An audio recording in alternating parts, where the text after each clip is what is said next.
I want to talk to you today about diversity and inclusion, and there perhaps has been no more important time than now to think about those topics. I've been writing about them for a number of years, and they certainly have a place in mentoring, and I want to break down for you a little bit about how you can think about diversity and inclusion. First, when we think about diversity, people often define it in terms of race or ethnicity or gender, but I want you to think about it a little more deeply than that in terms of what scholars call surface characteristics, those things that you can see about people, or sometimes things you can't see. Maybe a person is deaf, but there's some sort of demographic characteristic. They might be visually impaired and that's not obvious to you, but we would call those surface characteristics. They just come with the physical self. Deep level characteristics refer to values and purpose. These are invisible for people to see, and we find in mentoring research that it's okay to have some difference on the surface characteristics, but what people really need to share are these deep level characteristics. So in terms of diversity, what matters and what are you thinking about in terms of diversity? Well, is it surface or is it deep level? Is it visible? Is it invisible? We want to think more broadly than just gender, race, ethnicity. Another important idea is diversity and inclusion. So you might have diverse employees, but they don't feel included in the work or the team. That's what inclusion is about. And that's why more people are talking about inclusion now, not just diversity. It's not enough to have a diverse team, but they all need to feel welcome and valued.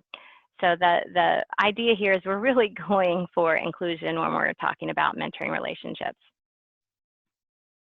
When does diversity matter? Well, it seems to matter most in three different times. One is at the beginning of the relationships when people don't have time yet to figure out what these deep level characteristics are. It also matters in terms of access to support. There are times, for example, women might need a woman mentor because she's struggling about some family childbearing questions and isn't quite sure who to ask and how to navigate that at work. And so she might need someone of the same gender because they've had those same, they might have some common thoughts, experiences. The other way that it matters is access to social capital. Some research finds that people do best when they have white male mentors. Now, why would that be? Well, hopefully you sorted out. Most of the people at the top are white and male, and so they have more access to social networks, challenging assignments, et cetera. And so depriving people from having that kind of access is a problem. So you want to think about when does diversity matter and how to make sure your program is supporting people getting included and connected. Now for a few tips. One is to increase your awareness of bias in a lot of the assignments in this unit. Help you get some insight on that if you haven't done them already.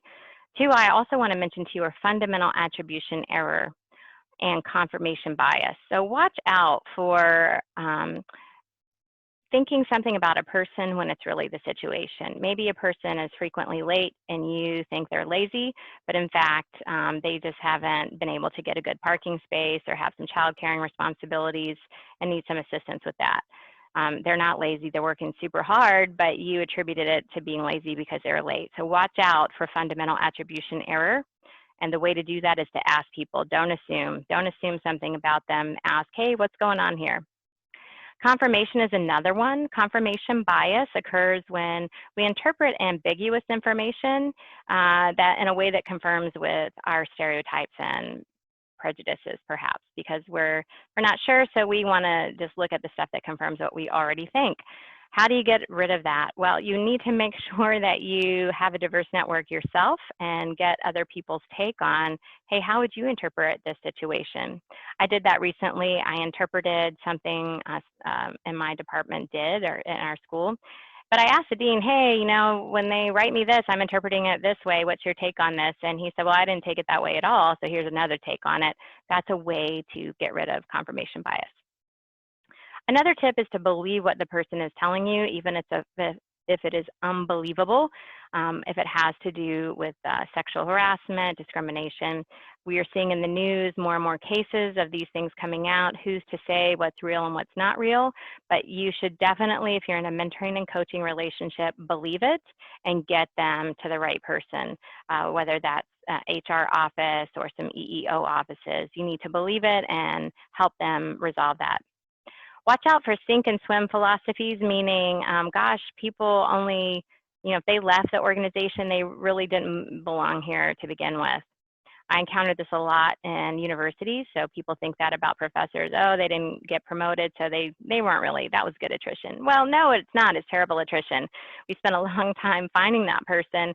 We need to support them. So watching out for sink or swim. Oh, if they do well, they were meant to be here, and if not, they weren't. No, help them out. That's the point of mentoring and coaching. And then watch out for mentoring and coaching that protects the status quo. The fact is, formal mentoring programs are meant to connect people with others who they wouldn't normally come in contact with. So making sure that your program isn't going to continue any inequities is important. Another way people have talked about diversity is cultural intelligence. There's some material for you in the course on some cultural intelligent mentoring. There's also cross-cultural coaching. That's the chapter that you read. And it talked about some paradoxes, whose culture, and thinking about different organizations. We're the United States, but think about Europe or multinational companies. When we're talking about diversity, we're talking about different cultures. One way that chapter suggested to kind of manage these differences is this action learning cycle, and that the step 3 and 4, the planning and the action, is a role for the coach. So how can you recognize your own biases as a coach and work with a coachee in a way that helps them plan around cross-cultural differences to make them strengths? Hofstede is a pretty cool guy. I've linked for you also in the course a way for you to compare countries. He has 6 dimensions now, not just 5. He added a dimension since that chapter was written. But I encourage you just to be familiar with them, especially if you're working in a multinational company, to be aware of these are some other ways diversity and inclusion really matter.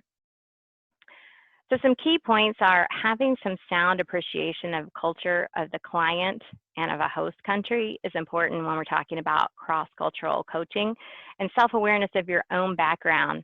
I know I never felt like a Southerner until I moved to Arizona. I never really thought about being an American until I spent a lot of time overseas. I even spent a couple of months in Australia, and I thought, well, it's not going to be that different. It is very different. And so having an awareness of your own cultural background and assumptions you think everyone else has is really important. For example, in the South, women are socialized to smile. I got asked about that all the time in Arizona. I mean, I'm mad, I'm smiling. And people would say, gosh, I thought you were mad. Well, I am mad, but I'm smiling. And so understanding that you need to communicate that when you're working with people who are from different backgrounds is important. And then having some personal experiences in cultural adaptation and acculturation. What can you do to broaden your experiences if you have not had them? And just think about some of those, if you have an opportunity for an international posting or working on an international team, even if you're staying local. And then having some familiarity, as you're doing now, with some cross-cultural, intercultural theory really goes a long way just to help you be aware and be more sensitive about it. What's the take home here on diversity and inclusion? You can't possibly know all the ways people are going to be diverse. That's why it's so important at the initiation of relationships to ask people, what's important to you? What do I need to know about you? Who are you? So that you can take that into an account. And also have some understanding about the organization. What are the values? When I consult with organizations, my first question for them is always, can I see your mission and value statement? Understanding what's important is something that will help you be able to engage around these deep surface characteristics and make sure those surface level characteristics don't get in the way.